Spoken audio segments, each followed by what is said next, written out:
부동산의 부합에 대해서 공부를 하고 있습니다. 자, 여러분들이 어렵게 느낄 수 있는 파트인데 기억하고 보면 부합이 됐어요. 하지만 정도에 따라 강한 부합이 있고 약한 부합이 있다. 강한 부합은 구성 부분이라는 표현을 씁니다. 즉 거래 독립한 권리 객실성을 상실하는 겁니다. 어떤 경우 생각되냐면 건물을 임차한 임차인이 자신 건물의 그 건물에서 영업 등을 목적으로 해서 건물에 뭔가를 공사를 한 겁니다. 증축을 한 겁니다. 근데 그 증축한 부분이 구조상 이행성 독립성이 없다. 그 얘기는 독립해서 상가 등의 목적으로 제공 못한다는 얘기입니다. 그러한 경우에는 예외 없이 누구께 된다? 건물 소유자가 그 증축분의 소유권을 취득하는 겁니다. 그리고 그럴 때는 구성 부분이 되는 겁니다. 그럴 때는 구성 부분이 된다는 겁니다. 구성이 됐다면 더 이상 분리를 못한다는 겁니다.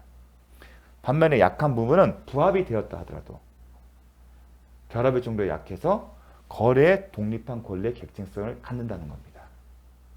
그럴 때 어떤 표현을 쓴다? 부속이라는 표현을 쓰는 거고,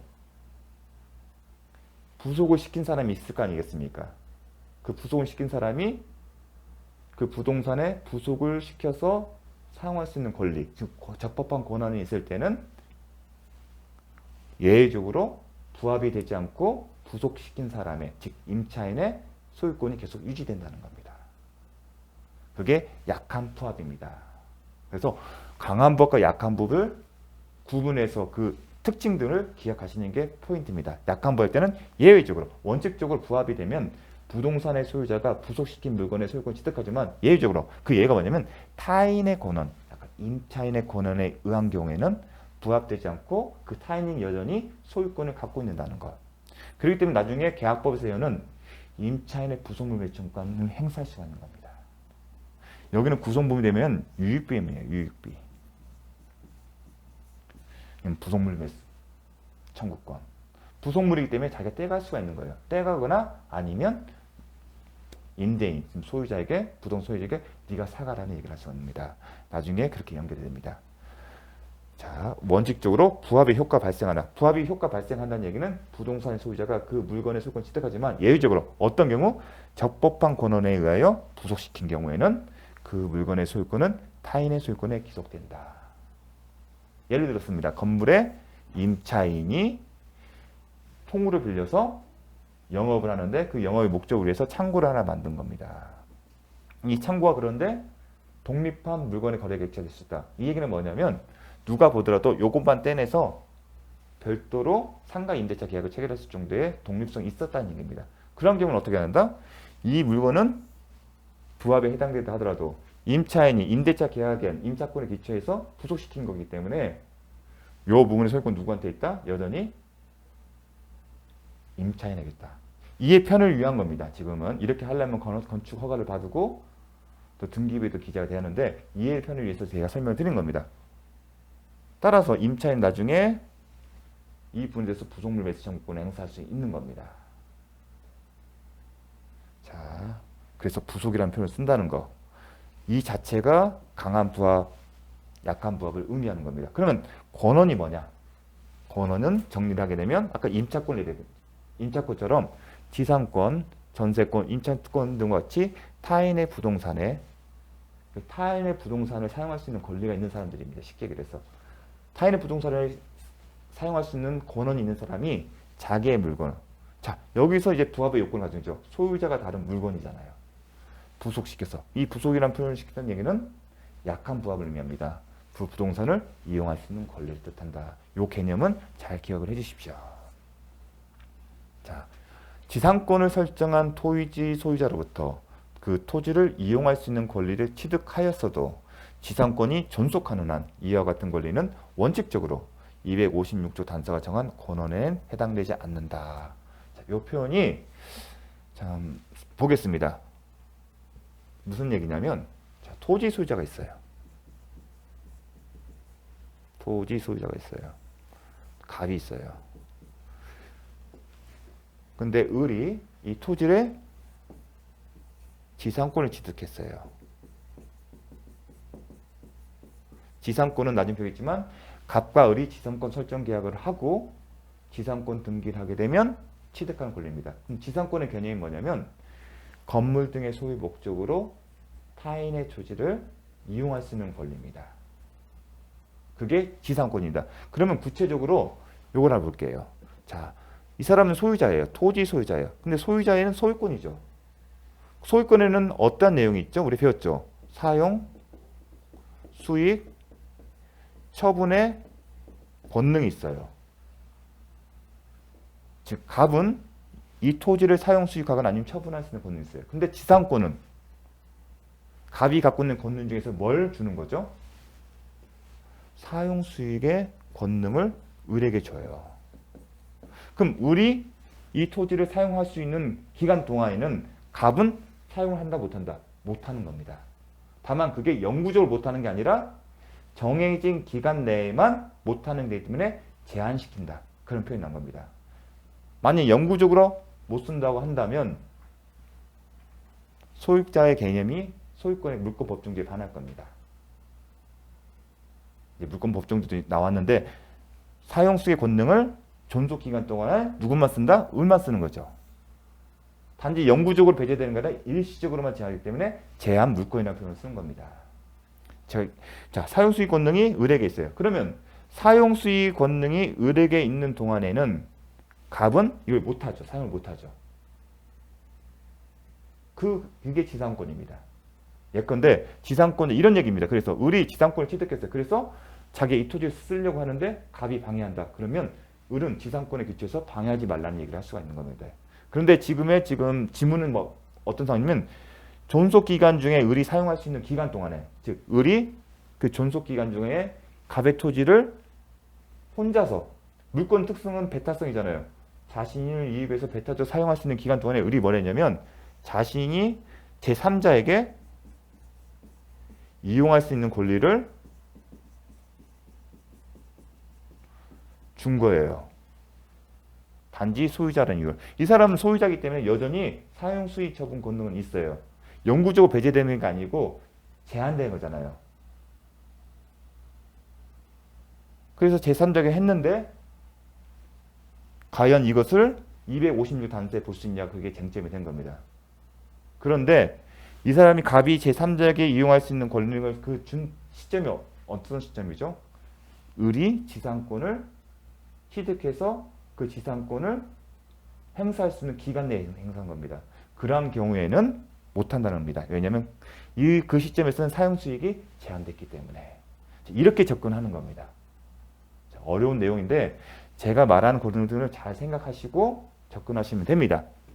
그래서 지상권을 설정한 토지 소유자 갑으로부터 그 토지를 이용할 수 있는 권리를 취득하였어도 지상권이 제3자가 취득하였어도 취득 시점이 언제다?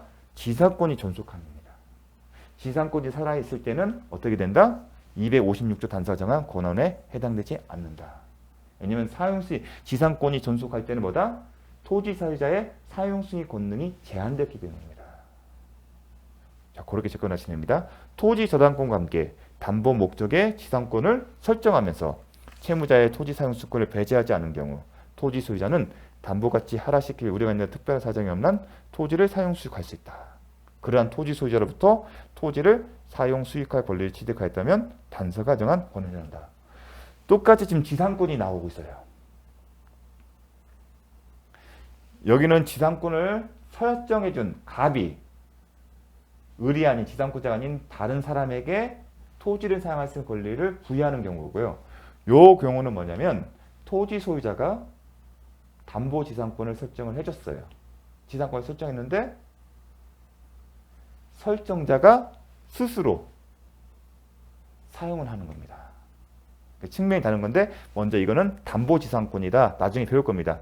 지상권인데 담보 목적의 지상권. 이게 뭐냐면 저당권과 함께, 그러니까 저당권과 함께 지상권 설정되면 그게 담보 목적의 지상권입니다. 그럼 담보지상권이 뭐냐면 이런 겁니다. 자, 저당권은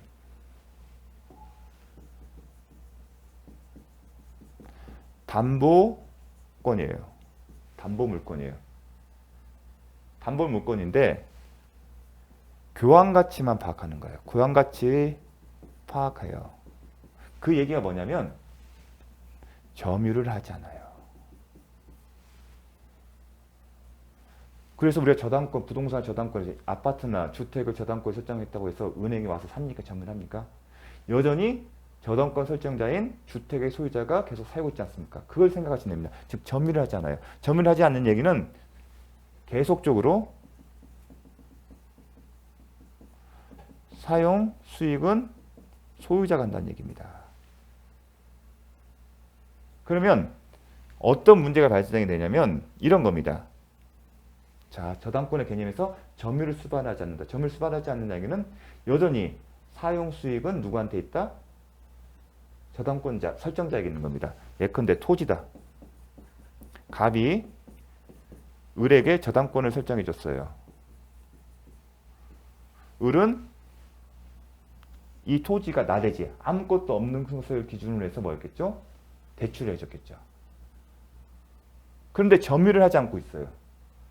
점유를 하지 않기 때문에 여전히 토지 소유자가 사용할 수 있는 권능이 있습니다. 그럼 이런 경우에 저당권 설정되면 어떤 것이 이제 발생할 수 있냐면 저당권이 설정된 이후에 갑이 제3자에게 지상권을 설정할 수도 있어요. 지상권을 설정한다는 얘기는 제3자가 이 토지 위에 건물을 세우는 겁니다. 그런데 그렇게 되면 건물을 세울 수도 있는 겁니다. 그런데 뭐가 문제냐면 나중에 이 저당권 토지 소유자가 채무를 변제하지 못해서 저당권을 실행할 수가 있습니다. 저당권을 실행하게 되면 이 건물은 철거된 운명, 법정지상권 성립자에서 철거된 운명이 있어요. 그런데 비록 그렇다 하더라도 이 토지의 가치를 하락시킵니다. 왜냐하면 철거 비용이 부담되기 때문에. 이게 나중에 더 복잡하게 설명되는데 요 3자의 지상권을 설정해주고 이 토지의 건물을 짓게 되면 어떤 문제가 되냐면 이 토지가 갖고 있는 교환가치, 즉 담보로서 저당부서 확보된 교환가치가 떨어져요. 왜냐하면 경매 절차 진행됐을 때 이 토지를 살리는 사람이 거의 없거든요. 가치가 떨어지면서 저당권자 피해를 봅니다. 그러게 염려되는 경우가 발생하고 실제로 발생했습니다. 그래서 저당권을 토지를 내서 저당권 설정한 사람이 어떠냐면 저당권 설정과 함께 지상권을 설정해요. 그 목적은 이 지상권 설정이 되면 제3자가 이 토지에 대한 사용권을 취득할 일이 없습니다. 그 얘기를 하는 겁니다. 이 교환가치가 하락되는 걸 방지하기 위해서.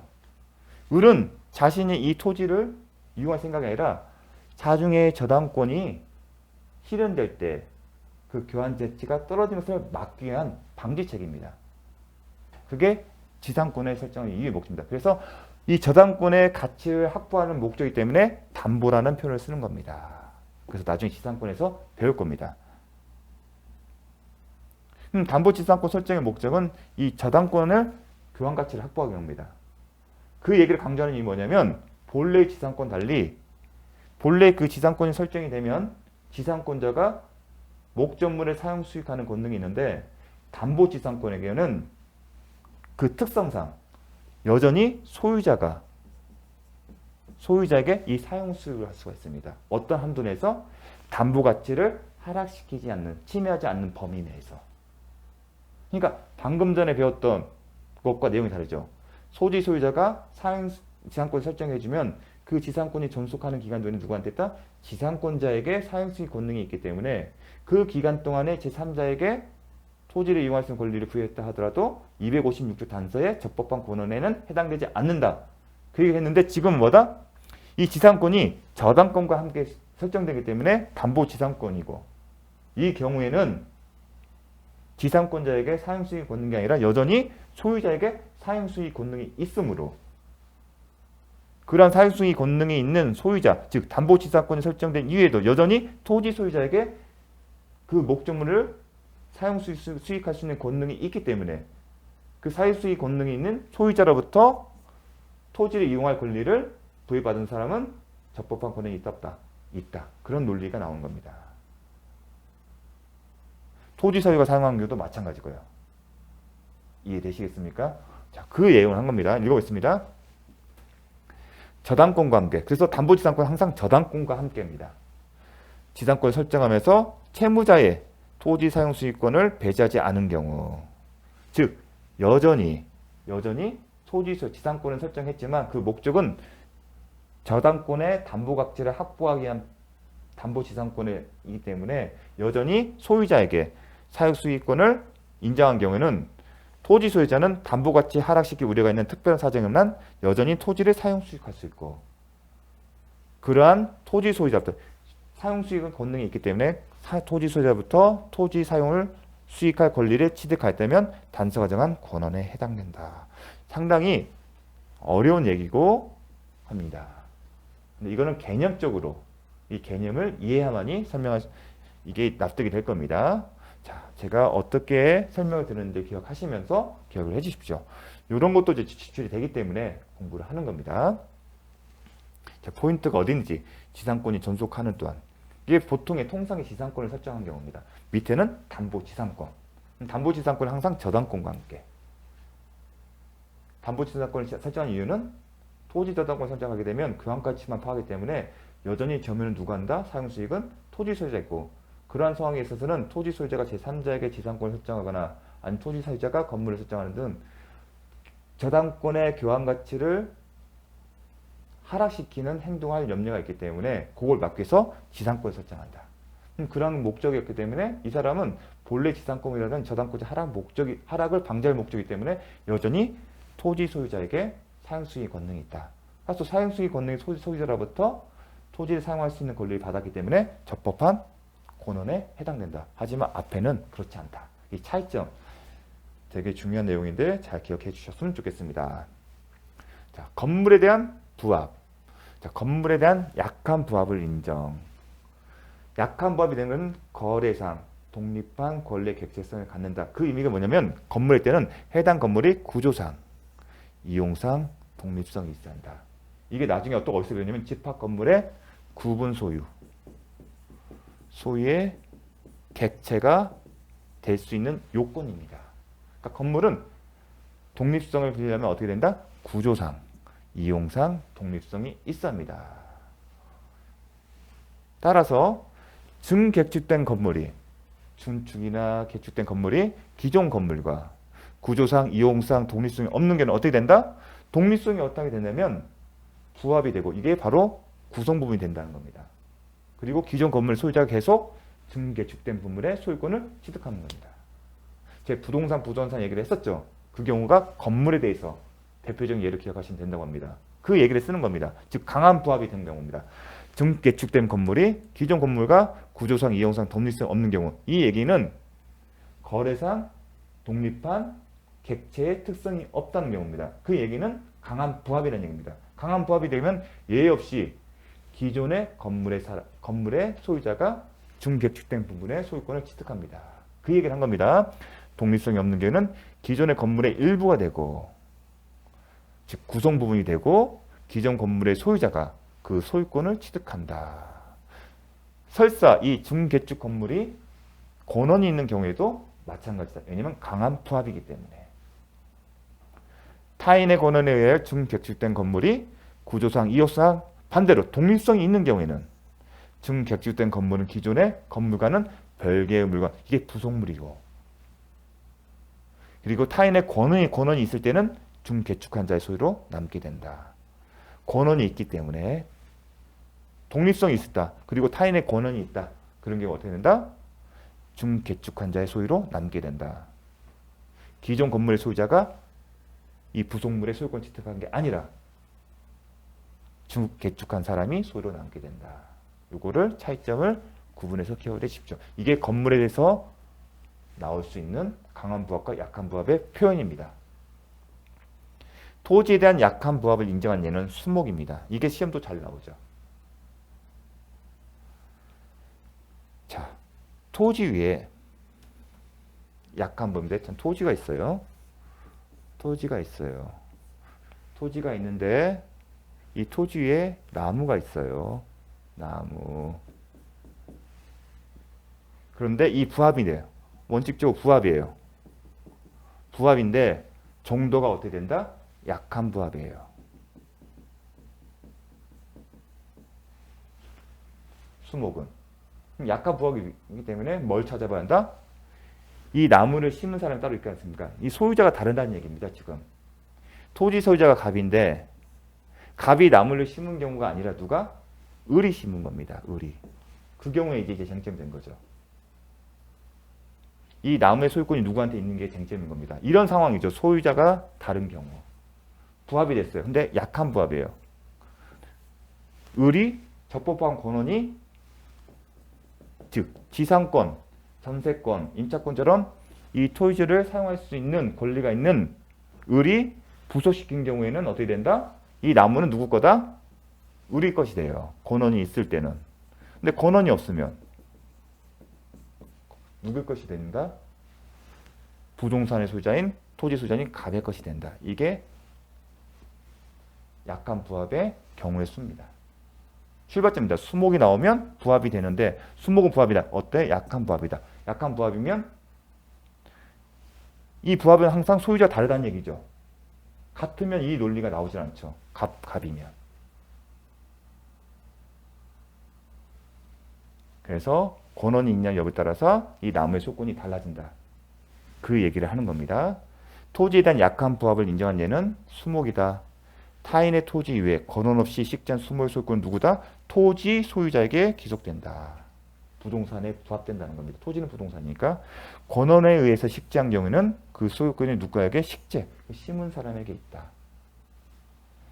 토지의 사용 대차권에 토지의 사용 대차권 같은 게 이제 토지를 사용할 수 있는 권리죠. 권한이 양수는 토지라면 토지를 사용할 수 있는 권리고 건물이라면 건물을 사용할 수 있는 권리일 거죠. 토지의 사용 대차권 기초하여 그 토지에 식재된 수목은 이를 식재한 자에게 그 소유권이 있다. 그래서 이 얘기입니다. 갑 토지가 있는데 을이 갑 토지 위에 을이 나무를 심었어요. 그런데 을은 이 토지에 대해서 사용할 수 있는 권리, 사용 대차가 계약에 기초한 사용 권한이 있다는 겁니다. 이게 권한이 있다는 겁니다. 그런 경우에는 이 나무는 부동산에 부합되지 않고 을의 것입니다. 좀 혼동한 게 뭐냐면 갑토지 아무것도 없어요. 그럼 을이 나무를 사왔어요. 나무를 샀어요. 저기서 사왔어요. 그러면 움직이는 동산이에요. 그렇죠? 그럼 누구 거예요? 을의 거예요. 근데 을을 이 나무를 심은 거예요. 그럴 땐 부합이 된 거예요. 부합이 됐을 때는 어떻게 된다? 약간 부합이에요. 그래서 권한 있냐 없느냐에 따라 따지는 겁니다. 원래는 나무를 사왔을 때는 을의 것이지만 그거를 나무 부동산 이 갑의 토지에 심었기 때문에 부합의 문제가 생긴 거다. 그것도 기억을 해 주십시오. 그 다음에 만약에 부합이 되지 않고 별개의 물건이다. 별개는 별개의 물건처럼 취급합니다. 각자 독립하여. 다만 그 별개의 물건에 소유자가 갖게 되면 주종물 이론이 문제될 수가 있다. 그렇게 됩니다. 자, 효과.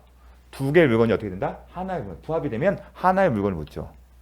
다만 약한 부합일 때 예외적으로 타인의 적법한 권한에 있는 경우에는 여전히 두 개의 물건이 됩니다.